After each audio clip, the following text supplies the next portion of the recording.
Hello, fourth graders. For today's lesson, we're going to continue our work with coordinate planes. For our target today, we're going to look at how to graph ordered pairs, which we did a little bit in the last lesson. But we're also going to look at how to use those ordered pairs and those graphs to help us solve story problems. So let's jump in. So let's start with just a little bit of a review with some of our terms that we talked about in lesson 5. So what you see here, this is our coordinate plane. So remember, a coordinate plane is when we have a horizontal line and a vertical line that intersect. So we have that here. So this is our coordinate plane. I'm going to make a little, try and make it in the right spot. There you go, a little red dot there. That is our origin. Okay, and remember the origin is important because that tells us where we're going to be starting from when we're moving on these two lines. If you look over here, I'm going to label this X because this line here is our X-axis, or that's the horizontal line, but we call it the X-axis. And then up here I'm going to write a Y because we call this one here the Y-axis. So we've got our origin down here. We've reviewed the X-axis and the Y-axis. And then ordered pairs. So we're talking about ordered pair. I'm gonna use the X and the Y here, but something like this is when we're talking about ordered pairs. So this tells us kind of where the point is on the plane, and we're going to typically see those with numbers. But we use the X and the Y to remind us that the first term that is going to be on the X-axis, and then the second one that's going to be on the Y-axis. So this particular point would be 3, 4, would be right there. Alright, so let's go ahead and take a look at this table here. We have a couple directions, and let's move through this one together. And this one should be pretty simple, so I'm going to move through it kind of quickly. First, it says to complete the add 4 table. That's the one on the left. Now I see here that I have a 1 and a 5. Okay, so I know I'm going to be adding 4 from left to right. So 2 plus 4 would be 6, 3 plus 4 is 7, 4 plus 4 is 8, and 5 plus 4 is 9. So now the next direction just wants you to move over to the chart on the right and go ahead and write in what those coordinate pairs would be, what those ordered pairs would be that we're getting from the table. So again, if you follow this one across, where we have the 1 and 5, you see they wrote that as 1, 5. So the 1 is in the X place, and the 5 is in the Y. So we can just go ahead and follow that same pattern. So this would be 2, 6, move down to be 3, 7, 4, 8, and 5, 9. And once we have this, once we have this table, we know from the last lesson that just gave us 5 points that would go on our coordinate plane. So the third question or direction just tells us to go ahead and label those points. So I'm going to go ahead and do that now. Alright, so I went ahead and wrote those in. I didn't want to make you wait for me to do that, but you'll see in the red I plotted out all the points, and then I took a blue line and just connected all those points. So that was pretty simple exercise.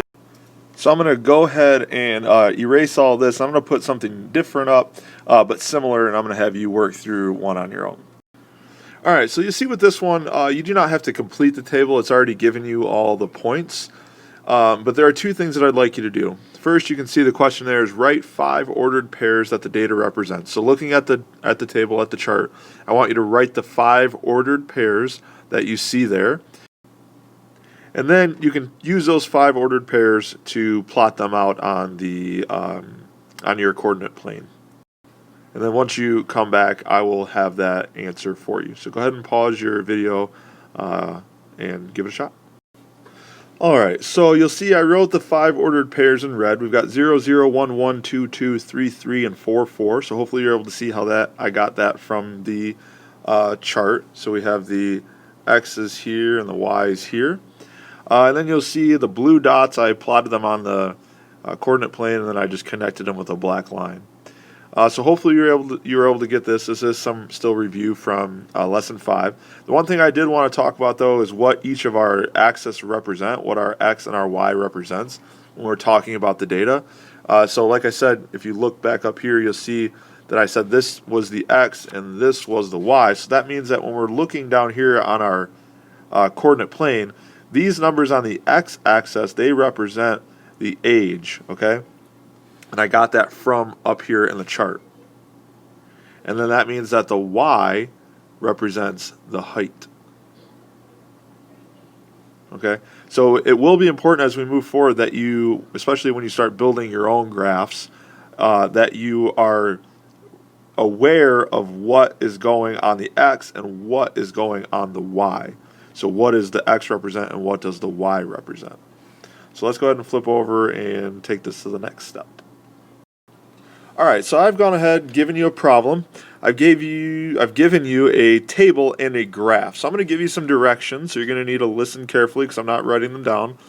I'm going to give you some directions and then point out a couple things, and I want you to pause the video and see how much you can get done. So first, let me read it to you. It says, in 20 minutes, a dripping faucet leaks 10 milliliters of water. So you see, I started the table for you, but you do need to finish it. There's two little spots that you're going to have to fill in using, thinking through what the problem's asking you. Then I would like you to write the 4 ordered pairs that you see, that you get from the chart, from the table, and then I want you to go ahead and graph those points. But I do want to point out, if you look down at the graph, you'll notice that I did not put the numbers on it. So on the x-axis and on the y, I did not do 1, 2, 3. Okay, and there's a reason that I didn't do that. But you need to do that. You need to put the right numbers down there. But I just want to see if you can figure that part out without me having to go there with you. I just wanted to point out that I did not put that there on purpose. So go ahead and give this a shot. Remember, the first couple things I want you to do: finish the chart, the table. List the 4 ordered pairs, and then graph them. When you come back, I'll have that part done, and then I have one more thing I'm going to ask you to do. All right, so go ahead and check your answers with what I have here. I filled in the table, I wrote my 4 ordered pairs, and then I graphed them on the chart, on the coordinate plane, and connected them with the green line. Take a second and see what you came up with. If you got something wrong, make some notes, write what I have down here. If I got something wrong, which I do, make a note, which I'm sure you will without me telling you, so you can tell me all about it in class on Monday. But like I said, just take a second and check your answers. All right, so I want to end with a question, okay? And it might be a challenging question. If it is, that's fine. Some of you may get it right away. Some of you may take a second, and that's perfectly fine. I just want to kind of get your brains thinking about something. Here's my question for you. Using this information, okay, this table, this chart, the points that we just plotted, what amount of water would you expect to leak in 90 minutes? Okay, so if you look at our chart, you see we only went up to 60 minutes. My question for you, and I'll say it again, I'll say it slowly. What amount of water would you expect to leak in 90 minutes? So this is a question that you can answer using the information we have here. So go ahead and pause your video. See if you can come up with the answer. So what amount of water would we expect to leak in 90 minutes? All right, so let's go ahead and look at the solution for this question. And it's going to get a little messy because I've kind of run out of room. So just try and stick with what I got here. If you look up top in the green, I wrote time and water. I'm going to kind of start by continuing our table. So we ended at 60 and 30, and I'm going to continue it up top. So that's the first approach you could have taken, is just by continuing out the table. So we can look at our time and see it's going up in increments of 20. So the next one would have been 80. And then it would have been 100. And remember, we're talking about minutes. So 80 minutes, 100 minutes. So if it was leaking for 80 minutes, we know it would have been 40 milliliters, because those are going up in increments of 10.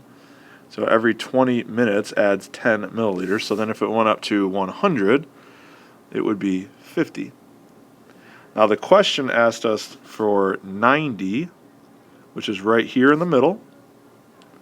So if 90 is between 80 and 100, then we could have figured out that the answer to the question would have been 45 mLs, or 45 milliliters. Now, if you look down at the table, you see what I tried to do. I didn't do a very good job of it. I tried to just continue the green line. Okay, and I didn't do the greatest of job with that, but that's okay. So if we're looking at 90, we can see that the 90 fell halfway between 40 and 50, which is just like we got up top. So then we could have also thought, if we went that way, 45 milliliters. So the answer to our question was 45 milliliters. Hopefully you were able to come up with something close like that, but if not, that's okay. Just go ahead and write some questions in, and we will go over that on Monday in class. So that's all we got for today. Hopefully this made sense to you, but if not, no big worries. We will talk about it on Monday. In the building or out front. Oops, sorry about that. All right, have a great weekend. We'll see you in class.